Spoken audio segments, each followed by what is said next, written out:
So, welcome to the RS podcast. This is, you can probably tell, is a very rough pilot. Yeah. This is definitely a test to see how well this goes. We're filming this 3 weeks before it comes out. Shut up, phone. 3 weeks before it comes out, to give me a chance to play with it, see where it's rough and what we can sort out for the next time we film. So some of the topics will be outdated when you're watching this, because we filmed this for you 3 weeks ago. But next week's and all the following ones will be coming out weekly, hopefully. So yeah. What are our aims with the podcast, then, you?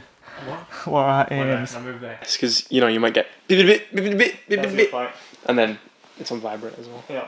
Still, it's like shaky at the moment. I don't know, really just to kind of entertain you guys, have an insight into like how, not like private lives, but personal lives, how we kind of interact on like a kind of casual basis, and just kind of like update you all on things, stuff and things. Yeah. Pretty much everything. Yeah. Not just RS, obviously, we're going to be talking about like, what's happening in the film industry, maybe some TV, kind of a lot of gaming stuff, talking about what I'm writing, what Matthew's doing, like on a personal level, like talking about my kind of, reviews for films and Matthew's photography and things like that. And obviously, we may be having guests on, I believe, hopefully. That's the guest chair over there. You probably can't see it, but that'll be... I have no idea how we're rigging that camera yet. We could have a guest here. Will that be... No, they won't be in the shot, would they? Well, I could do a two-shot. I'd have to do a two-shot. The guest can sit on my knee. It's fine. Well, if it's Joel sat on my knee... Yeah. I was about to say, if it was Molly, no, she's definitely not sitting on me. I can't take Molly as well, yeah. I think you take, yeah. Oh no, that would be fun to film that one, just Molly. As you can tell, these podcasts are going to be incredibly casual. Yeah. As Lewis mentioned, that we will be talking gaming for any of you people that do pay attention to the gaming stuff. If you watch the Achievement Hunter channel, Rooster Teeth, that company stuff, the Off Topic podcast, it's basically it's not off topic, we do have topics, but it's going to be very casual and laid back, much like that podcast is. So. Plus, I think, in some aspects we do play the same games, but we're kind of like, we go for different angles, so I'm not necessarily like a serious gamer, especially not at the moment, but I like kind of, I don't know, like I've wrote on the list there like Wipeout and Sonic, so you can see how my gaming kind of likes and dislikes differ from Matthew's. Mm-hmm. So you'll get different angles and things like that, I guess. Yeah. So yeah, I don't know. I suppose with no further ado, I suppose we should actually get on with some topics now that we've been talking that for. Balls up introduction there. Yeah, I don't even know. I don't have a time. How long we've been recording for? Well, don't you have one on there to see? I do, but the screen's blocked. I can't be bothered unlocking it. I don't even know how long it's recording. I don't. However long this has been going for, a lot of this is going to get cut. I can tell. So firstly, film releases, and I'm going to let you handle that because the only one on the list that I've seen is Guardians of the Galaxy 2 currently. I'm seeing Wonder Woman pretty soon. Otherwise, there's Wonder Woman, Alien Covenant, Gifted, and Baby Driver. Yeah. So some of them haven't actually like came out yet. So obviously like kind of speculation what my ideas are for them. Seen Wonder Woman the other day. Did you say you've seen it? I haven't yet. I'm probably going to be seeing it this week or next week. Okay, so no spoilers really. Just kind of a little mini review really. I'm going to go a bit more in depth and stuff like that. A lot of the film, which I think is one of DC's best attempts, recently, in their cinematic universe, wasn't as concerned with building the universe as much, and I think that's something that's, you can get more of a focus central on the film. Talked about a lot of kind of feminist topics, as you should do with a Wonder Woman movie, being that it was set in First World War as well, so a lot about like the suffragette movement and things like that, and also kind of just the way the shots were, especially towards the start. I can't remember what era you would say that was from, but like just like kind of really, really, really old paintings and how the shots were portrayed. I think it was meant to be that idea of like with the kind of like mythical nature towards it and stuff like that. So yeah, those type of like traditional paintings and things like that. So obviously that was a really like just stream of consciousness way of me describing how I'm going to review it. But yeah, that's my take on it. You seen Guardians 2? Yes, thoroughly enjoyed it. Is it still at the cinemas? It is, isn't it? Still, if you haven't seen it, do go see it. It is a really well done movie. I really enjoyed it. I mean, Marvel's never, with this universe, is never going to be particularly out there. They keep all that kind of more edgy content for Netflix, but it's a very fun movie. Yeah. For me, I do believe it was better than the first one. I think I can't remember if you disagreed or not. No, I agree. As a whole, yeah. To be like really technical in terms of like color grading, it's probably the best one we've seen from the MCU. Actually, like bringing out the blacks a bit more made it way more colorful and kind of like a comic book. Like I was watching this video about it, how in comic books they like do over the lines in black and like the shadows and stuff, and it brings out the primary colors and all that kind of thing. And especially consider it's set in space, you'd think it would look really vibrant, considering you'd have all this like background of space and stuff, and then these colorful like sci-fi-esque iconography needs to be really like brought out on the screen. So I'm hoping it's not just for Guardians they're doing this. I hope it follows suit with the rest of the MCU films. In terms of, I'm going to also write a review for that. I'm going to kind of focus on obviously the technical aspects and how it shapes up in comparison to the other MCU movies, but I'm also going to talk about like the idea of nostalgia in it. So, for instance, Kurt Russell's character, even being cast by Kurt Russell, he was like a kind of like 80s action kind of hero kind of thing. So it reflects kind of like Star-Lord's idealization of the 80s era and this nostalgia and things like that. So I'll talk about that more in depth. But yeah, that's all I really have to say about Guardians at the moment. Have you seen Alien Covenant? Yeah, I have. Have you? No, I haven't seen it. Oh, okay. So yeah, I won't go too in depth about that as well. If you haven't seen it, very surprisingly really good. Like I was expecting it to kind of flop the way Prometheus did. I did enjoy Prometheus, but I was expecting less of a lackluster reaction. Better sci-fi than it was horror. I was more like kind of embraced with the skeptical rather than the scares kind of thing. Michael Fassbender, obviously the highlight of that film. He just played like two different characters very well. And the alien designs were really good. Even the new ones, obviously, H.R. Geiger, is it? Yeah. He obviously died a few years ago, and obviously hasn't been able to design some of the aliens, but they're quite consistent with the design and also have something fresh in design, quite scary. Like I won't obviously spoil too much, but even the ones that come out as like the babies kind of thing, aggy as hell and just really scary. So those were the scariest parts of it, I think, these little like baby ones. But it was a good film. I think you just get lost in it kind of thing when you're watching it. So yeah, I'll talk about that. I'm going to be reviewing that as well.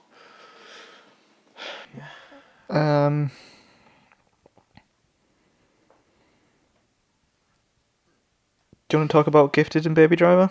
Yeah, briefly. I saw a few trailers for Gifted, and I like the direction it's going in. It's kind of like Chris Evans' most recent like indie movie since doing Captain America, and I saw one a few months ago called Snowpiercer.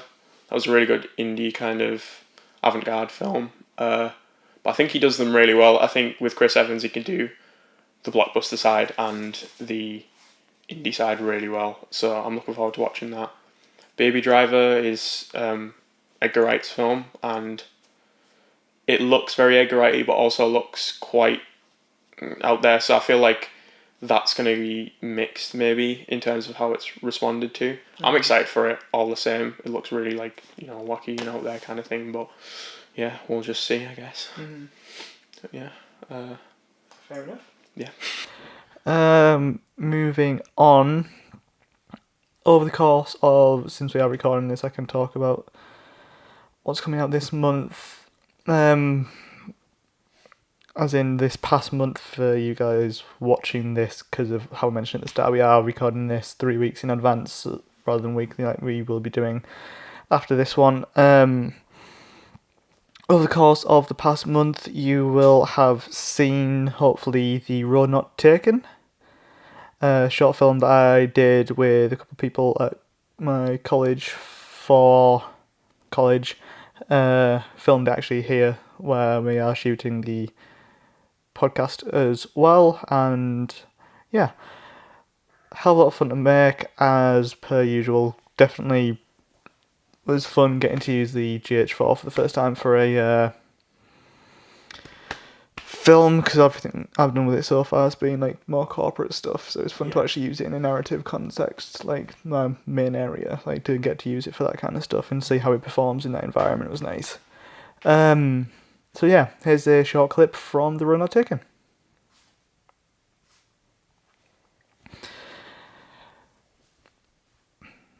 So that was a short clip from The Road Not Taken, another short video, well, not particularly short, definitely one of the more longer videos on the main RS channel that came out this month was I Am, another thing that I did for college. It was intended originally for the college aspect anyway to be a 1 minute short documentary on ourselves.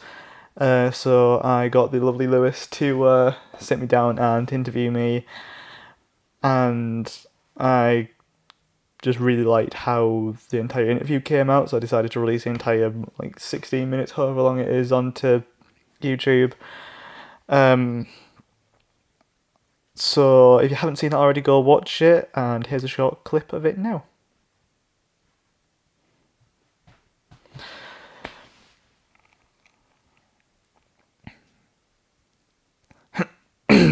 Right. I'm knackered, mate. Dear. Okay. So that was a short clip from I Am. Please do go check that out. The links to all this stuff will be in the description below. Next, the Road Not Taken breakdowns. You may have seen these. I'll be talking about these a little bit more later on in the show. But basically, I decided it would be a potentially interesting idea to pull apart the Road Not Taken film, break it down, talk about the cinematography, talk about the editing, talk about the VFX and the grading, go in a bit more in depth, talk about why we did certain things, and let's say because we're recording this ahead of time, I don't know how you guys are receiving this, hopefully well. I do certainly intend on doing this for future projects as well. So here's a clip from, I'm going to decide this now, let's go with from the editing breakdown.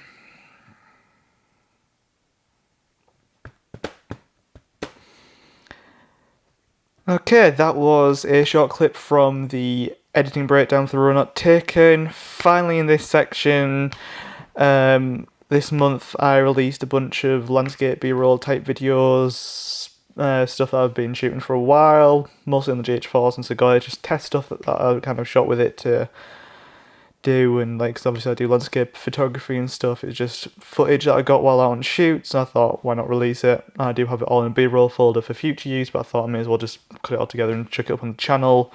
So yeah, here's a short clip from one of those now.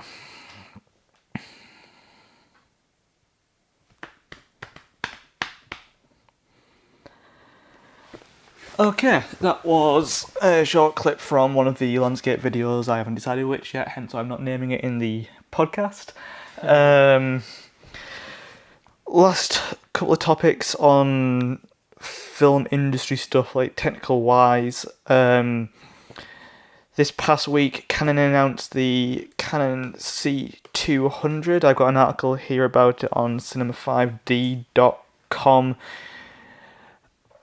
This camera looks amazing.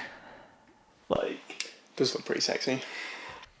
Canon, I think, they've always been pretty good at listening to what people want, but it seems this third generation of cameras are coming out with, it started with the C700, late last year, and now with the C200, they're really stepping the game up. They've realised they've been put under quite a bit of pressure from companies like Blackmagic and Sony with stuff like the Ursa Mini Pro and FS5 and FS7 Mark II, so they're really pushing the boat out with this one.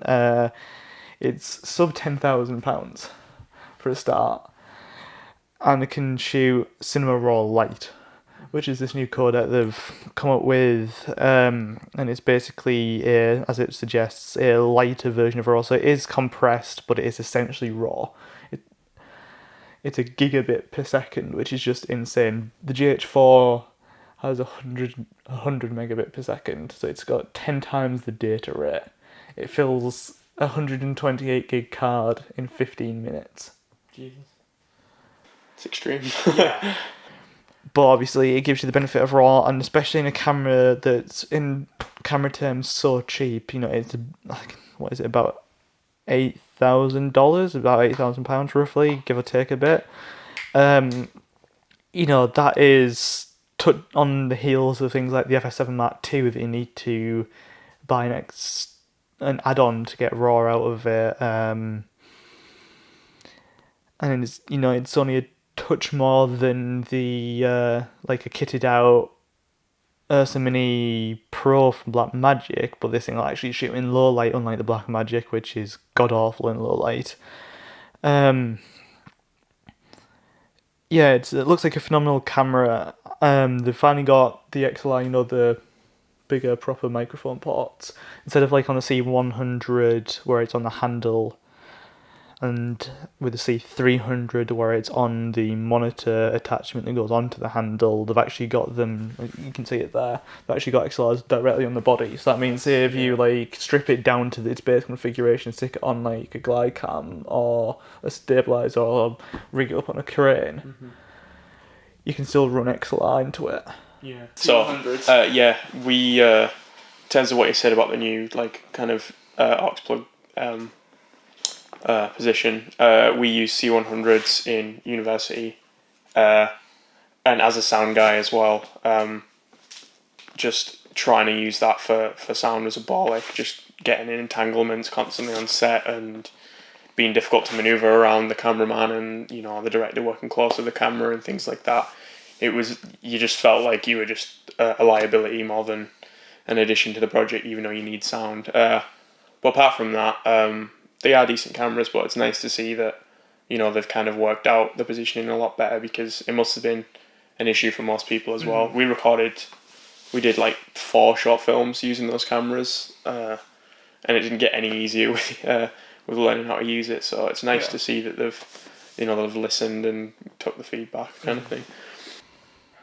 Another thing that they've improved with the C200 is Canon's rather revolutionary dual pixel AF technology. So basically they use, like, with each pixel basically underneath it they've got their AF sensor directly underneath the sensor.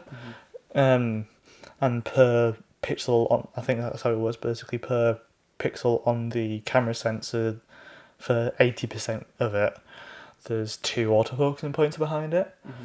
And it gets very, very accurate, incredibly good tracking and stuff. It's really, really high-end stuff, and the C100 has it, and it works pretty well, but you're limited to a box in the middle. The C300 improved that by giving you 80% of the sensor and allowing you to pick which point you wanted with the joystick. C200 takes this a step further. It screens the touchscreen now, and you can just touch where you want the autofocus to go. So you can, for like single camera operators, where you don't have a focus puller or anything, you can easily just touch and it'll just shift the focus. So that's the C200. I'm going to move on relatively quickly from that. On the heels of that, Panasonic did announce the EVA1, which is just above the GH5 and below the Vericam. Similar-ish specs, like it's 4K, can do, has a Canon EF mount, similar price to the C200, it's about $8,000, and there isn't as much information about it, but it does appear to be a good option for people who like Panasonic's image and sticking with them. What has been announced this past couple of weeks, that is a lot more interesting in my opinion, though, is the DJI Spark. Have you seen this? Let's bring up the link. Cinema 5D is where I'm getting a lot of these links, by the way. It's a tiny little drone. Aww. Tiny little drone. And now this thing is magic. It only shoots 1080, which 4K is nice. It's not a necessity, and it's not the standard yet. It's nice to have. Don't need it. What's amazing is its technology of how you control it. It's £500 range, so it's an entry level drone, and you can control it with your phone. There is a remote coming later, but what you can do is you can hold it like this. I'm trying to keep my hand in the frame. You can hold it like this. Press a power button twice, which does look a little bit dirty. Just give it a little press, and it'll launch by itself. It'll just take off. Yeah. And if it's watching you, and you go and give it a second to clearly register, it'll come and land on your hand. Oh, so like gesture control. Gesture control, and you can go wait for it to register, give it a few seconds, and then do this, and it'll pan with your hand. So basically, you have telekinesis. Yeah, basically, DJI are giving people the force. It's amazing. I need that shit. And it does look like the image out of it's great. Like, it's 1080, but it's a really good 1080. It's got a really decent range of I can't find where it is. Where's the range? I think it's like a couple of kilometres. I can't find it anywhere on Cinema 5D's site, unfortunately. But yeah, it's got a pretty damn good range. Considering how small it is, and how small the battery is, it can still fly for like 16 minutes, which is quite impressive considering the battery's like this. It's a tiny battery and it still can power it for that long, which is impressive. So yeah, that's the kind of the key things in film at the moment, like gear-wise, that we thought we'd stick in there. How are we doing on time on that camera? Plenty. Next, this is going to be a relatively short section, but of course, as you'll seen last year with the PC build videos, do pay close attention to the tech world. Main two interesting topics. There's only two, and I'm not going to touch into them too much, but AMD's announced its Threadripper CPUs, which are basically just strapping two CPUs together to make one big, super powerful CPU. There's like 16 cores, but it's consumer pricing, basically. Yeah. So it's like, it's not cheap, but like for what it is, it's cheap. And then Intel are being really weird, and they've announced a new socket and a set of CPUs that don't make any sense whatsoever at all to anybody. So they're coming out with a new socket that can accept 5, 6, 8, 12, 14, 16 and 18 core processors. So basically the entire range from consumer up to server grade amount of cores. And all with pricing. But on all of them, on the lower end chips, they've removed the internal GPU that's built onto them. Yeah. So you have to buy a graphics card, which most consumers aren't doing at the low end unless they're gaming. So basically what they've done is they've taken chips that are already selling really well, added more to the cost, removed some features, made them a bit bigger to fit in this new chip, into this new socket. And no one knows what they're doing with them. Then they've got the higher end ones that look impressive but only have certain features and are like basically just overclockable server chips. For similarly extortionate pricing. I think their idea is that the people will get this expensive motherboard and the lower end CPU, and then eventually upgrade to the higher end CPU. Yeah.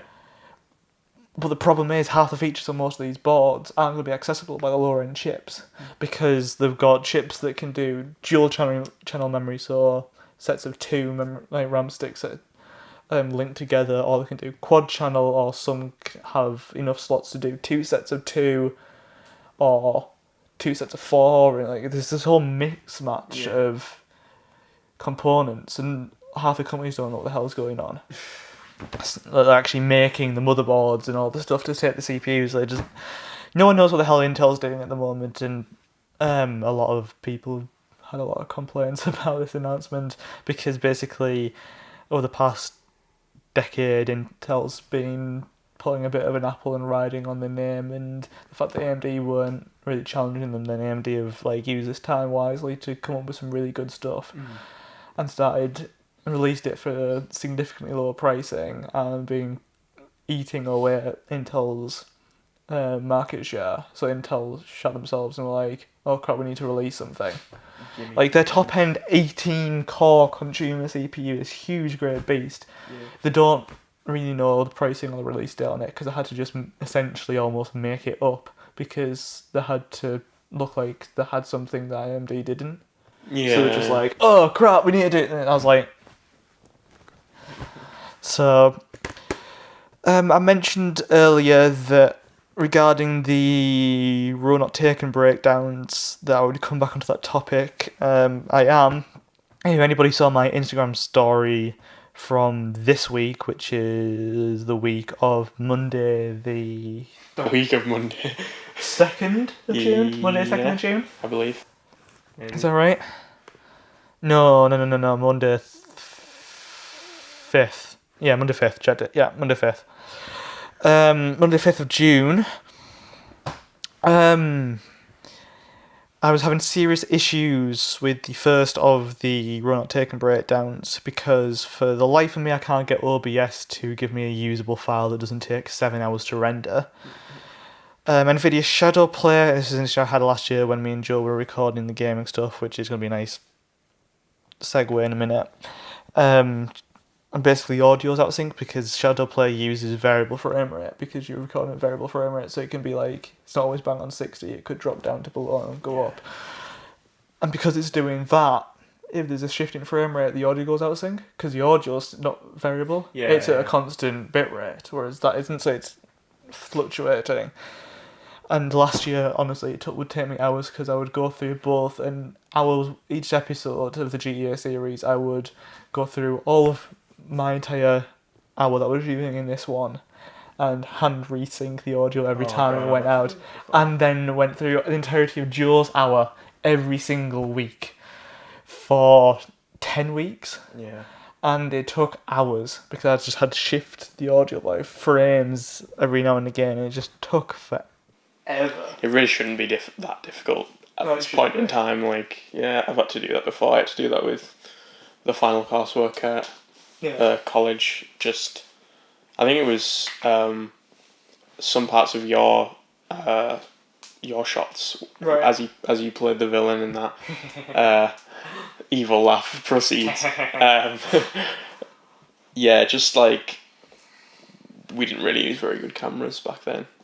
But I had really like I had free editing software and just, you know, it was a very difficult process. I'm not much of an editor, but you know, I'd like to learn a bit more, I guess.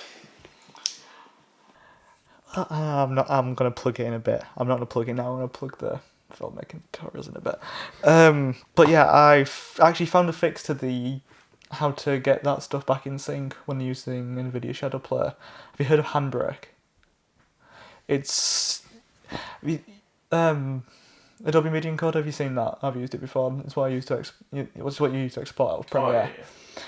Basically, Handbrake, it's very similar to Media Encoder. Some of you will heard of it, some of you won't. Basically, it's just a video encoding software, and I found a way that basically, unlike Media Encoder, I tried it with Media Encoder, it doesn't work because it's not the bit rate, it's the frame rate that's the variable issue. And Handbrake actually has the option of things being variable frame rate or constant frame rate. And if you stick a shadow player file that's variable frame rate into Handbrake, tell it to be constant frame rate, it comes out as a constant frame rate file with everything in sync. Yeah. Even though it was variable frame rate before, it connects it all properly, so everything's in sync. So, woo.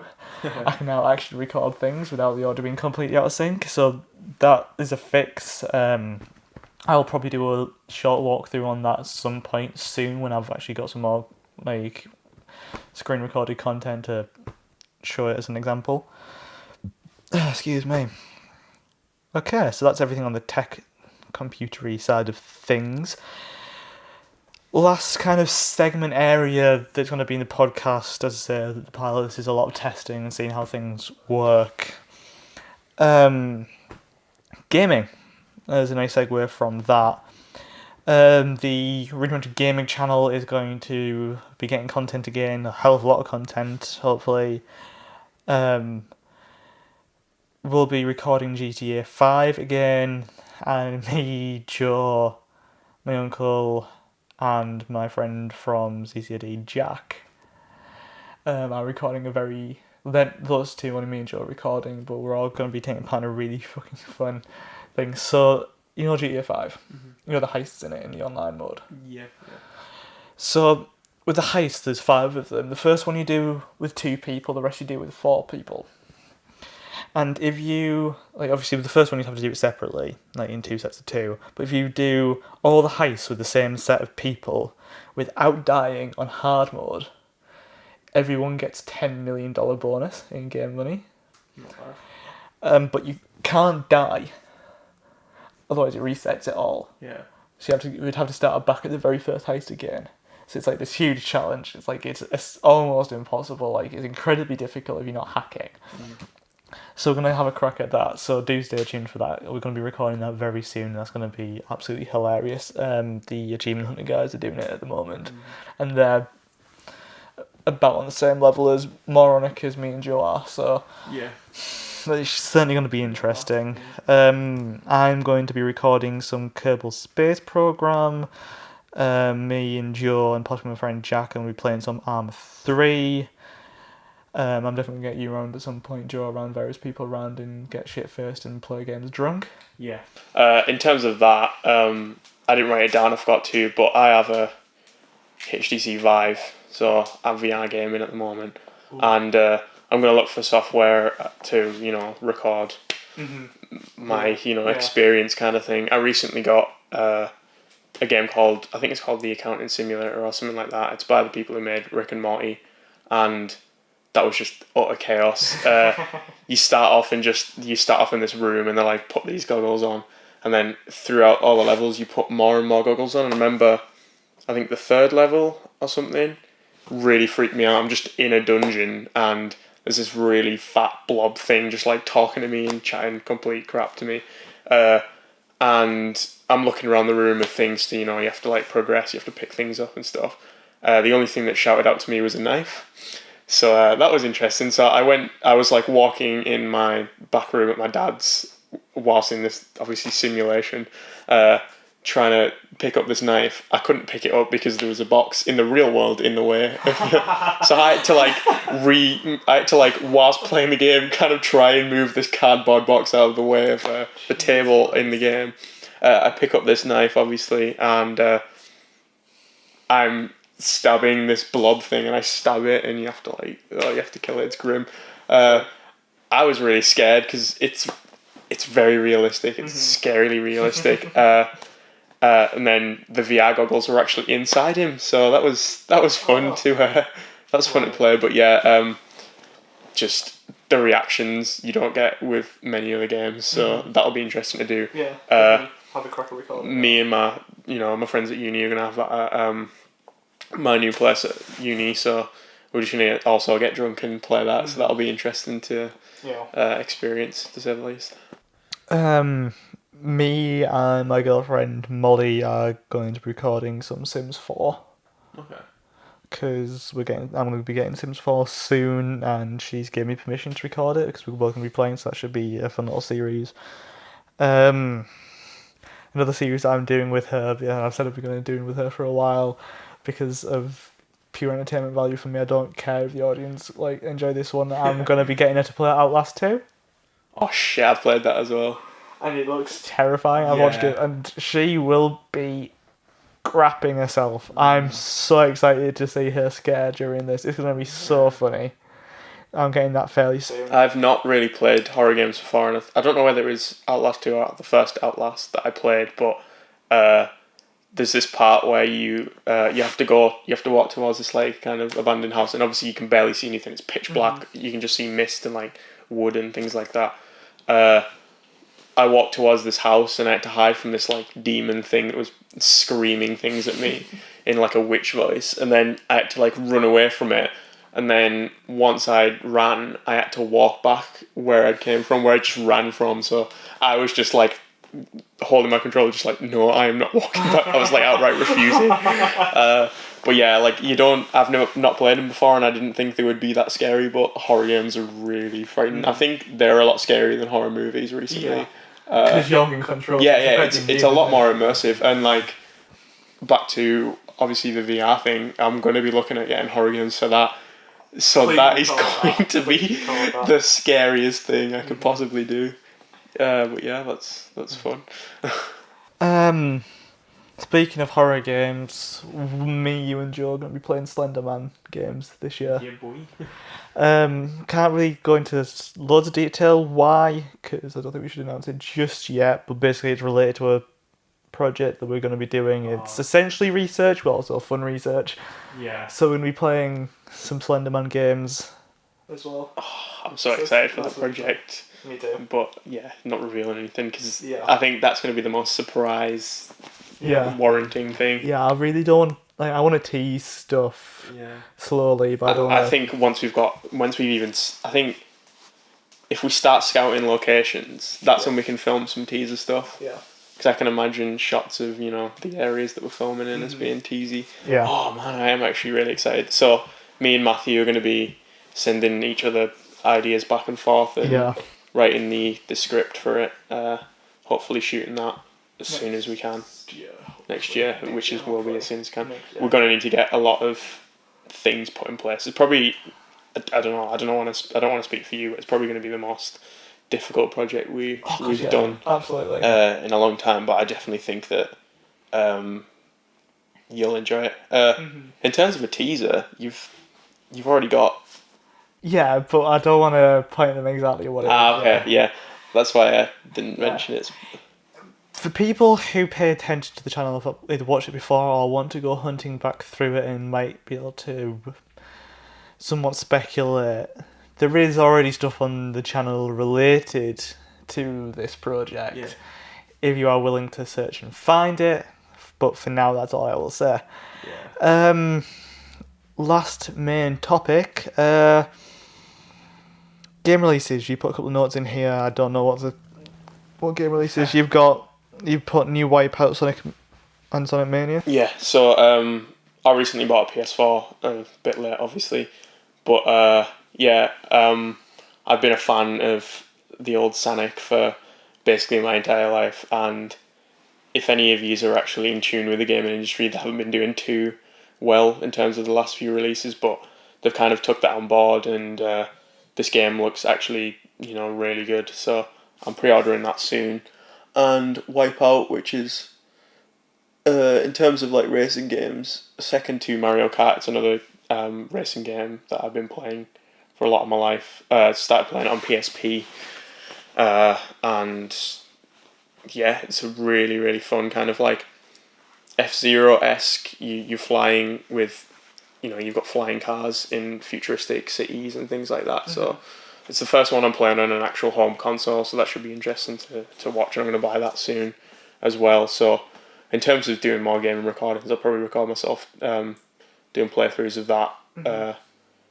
Sonic probably more walkthroughs, and then Wipeout more multiplayer focus. Yeah. So I'll get people on board, probably play that online and things like that. But yeah, those are the ones I'm really excited for. I'm not really that in tune with the gaming industry with the games that I'm getting soon. So yeah, that's my input on that.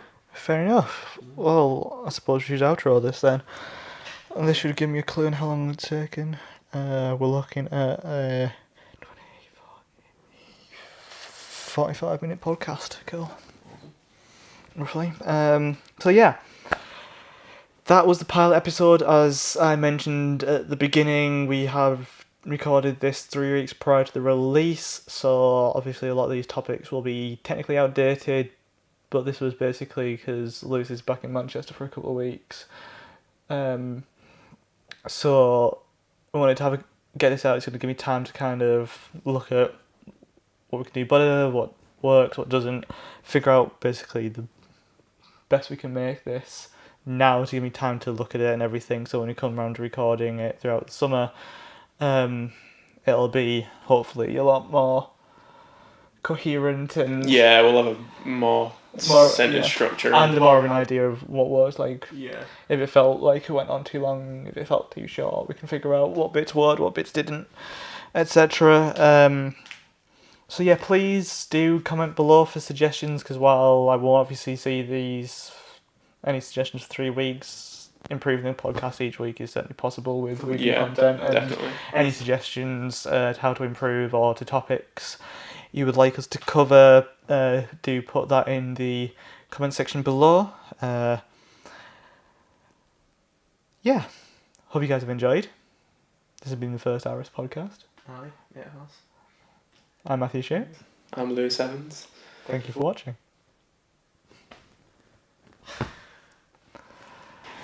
Bada boom. Bada bing, bada boom.